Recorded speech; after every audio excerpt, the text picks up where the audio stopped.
ሰላም አድማጮቻችን እንዴት ናችሁ? ይህ ሃሚንግ ስፖርት ነው። የለተሰኞ የጥር 25 ቀን 2018 የሃሚንግ ስፖርት አጫጭር ስፖርታዊ መረጃዎችን ይዘን ቀርበናል። የእንግሊዝ ፕሪሚየር ሊግ በትናንትናው ዕለት በተደረጉ ጨዋታዎች የ24ኛው ሳምንት ፍጻሜውን አግኝቷል። በተለይ ሲጠበቅ የነበረው የማንቸስተር ዩናይትድ እና እንደዚሁም የፉላም ጨዋታ በዩናይትድ አሸናፊነት ተጠናቋል። ማንቸስተር ሲቲ እና ቶትናም ደግሞ ጨዋታቸውን ባቻ ውጤት አጠናቀዋል። ማንቸስተር ዩናይትድ በ24ኛው ሳምንት የእንግሊዝ ፕሪሚየር ሊግ ፉልሃምን 3-2 በማሸነፍ ሶስተኛ ተከታታይ ድሉን አስመዝግበዋል። በኦልድ ትራፎርድ በተደረገው ጨዋታ ካስሜሮ እና ማቲያስ ኩኛ እንደዚሁም ተቀይሮ የገባው ቤንጃሚን ሼሽኮ በባከነ ሰዓት ግቦቹን አስቆጥረዋል። ራውል ሂሜኔዝ በፍጹም ቅጣት ምትና ኬቨን የፉልሃምን ግቦች አስገኝቶ ፉልሃም ከኋላ ተነስቶ ከ2-0 መመራት ሁለታቻ መሆን ቢችልም ሼሽኮ ጎል አስቆጥሮ ማንቸስተር ዩናይትድ አሸናፊ ይሆናል። ከሩበን አሞሪም ስንብት በኋላ ክለቡን የተረከበው ማይክል ካሪክ ያደረጋቸውን ሶስቱንም ጨዋታዎች በማሸነፍ አራተኛ ደረጃ ላይ ተቀምጧል። ፉልሃም በውድድር ዓመቱ ለ10ኛ ጊዜ የተሸነፈበት ሆኗል። በሌሎች ጨዋታዎች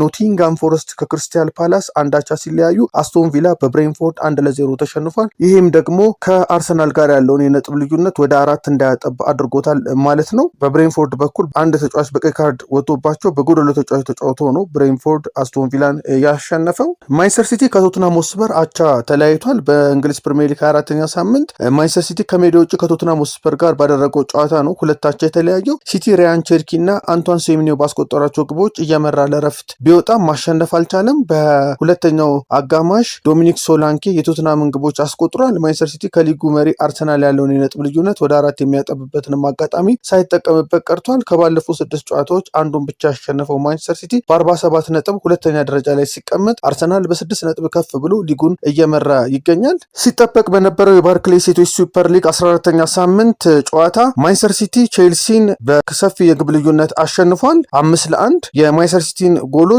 ኬሮሊን 3 ጎል በማስቆጠር ሃትሪክ ስትሰራ ከዲጃሾ እና ቪቫኒ ሚዴማ ደግሞ ቀሮቹን ጎሎች ለማንቸስተር ሲቲ ያስቆጥረዋል። አና ቶምሶን ነበረች የቼልሲን ብቸኛ ጎል ያስቆጠረችው። የማንቸስተር ዩናይትድ እና የሊቨርፑል ጨዋታ በማንቸስተር ዩናይትድ 3-1 አሸናፊነት ተጠናቋል። በሊሃ ስፖርት ቪሌጅ በሜዳ የተጫወተው ማንቸስተር ዩናይትድ ናላሱንድ ባስቆጠረችው 2 ጎል እና ፍሬዶሪዳ ሩልፎ ባስቆጠረችው ተጨማሪ 1 ጎል 3-1 ሊቨርፑልን አሸንፈዋል። የሊቨርፑልን ብቸኛ ጎል ደግሞ ቤርግስቶርም አስቆጥራለች። በዚህም የባርክሌይ ሴቶች ሱፐር ሊግን ማንቸስተር ሲቲ በ39 ነጥብ አንደኛ ሆኖ ሲመራ ማንቸስተር ዩናይትድ በ28 ነጥብ ሁለተኛ ሆኖ ይከተላል። ቼልሲ በ27 ነጥብ ሶስተኛ ደረጃ ላይ ሲቀመጥ አርሰናል በ26 ነጥብ አራተኛ ደረጃን ይዟል። በትናንትናው ዕለት በማንቸስተር ዩናይትድ የ3-1 ሽንፈት የደረሰበት ሊቨርፑል ደግሞ አሁንም በ7 ነጥብ የሊጉ ግርጌን ላይ በመቀመጥ 12ኛ ደረጃን ይዟል። የወራጅ ቀጠና ያሰገዋል። ከሱ በላይ ዌስትሃም ነው በ1 ነጥብ ከፍ ብሎ በ8 ነጥብ 11ኛ ደረጃ ላይ ተቀመጠው። በቀጣይ ጊዜያት በቀሪ ጨዋታዎች ሊቨርፑል አሸንፎ ደረጃዎችን የሚያሻሽል ከሆነ በታሪኩ ሊወርድ ነው ማለት ነው ከባርክሌይ ሴቶች ሱፐር ሊግ። በቀጣይ ጊዜያት የሚያደርጋቸው ጨዋታዎች ውጤቱን ለማሻሻል በጣም ወሳኝ ናቸው ማለት ነው። አድማጮቻችን ለሃሚንግ ስፖርት ያዝናቸው አጫጭር ስፖርት መረጃዎች ይህን ይመስላሉ። ወደ በኋላ ላይ በሌሎች ስፖርት መረጃዎች እንመለሳለን። ሃሚንግ ስፖርትን ሰብስክራይብ በማድረግ ተከታተሉ፣ ሼርን በማድረግ ለሌሎች አጋሩ። መልካም ቀን። ሃሚንግ ስፖርት በሀገራዊና ዓለም አቀፍ ስፖርታዊ ጉዳዮች ላይ የሚያተኩር ዝግጅት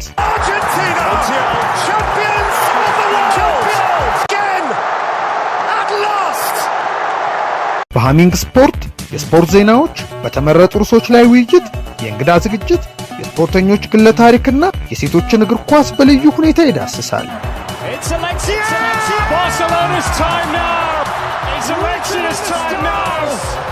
ሃሚንግ ስፖርት ስፖርትን ቀዳሚ ዘይቤ በማድረግ ስኬትን በተግባር እናረጋግጥ።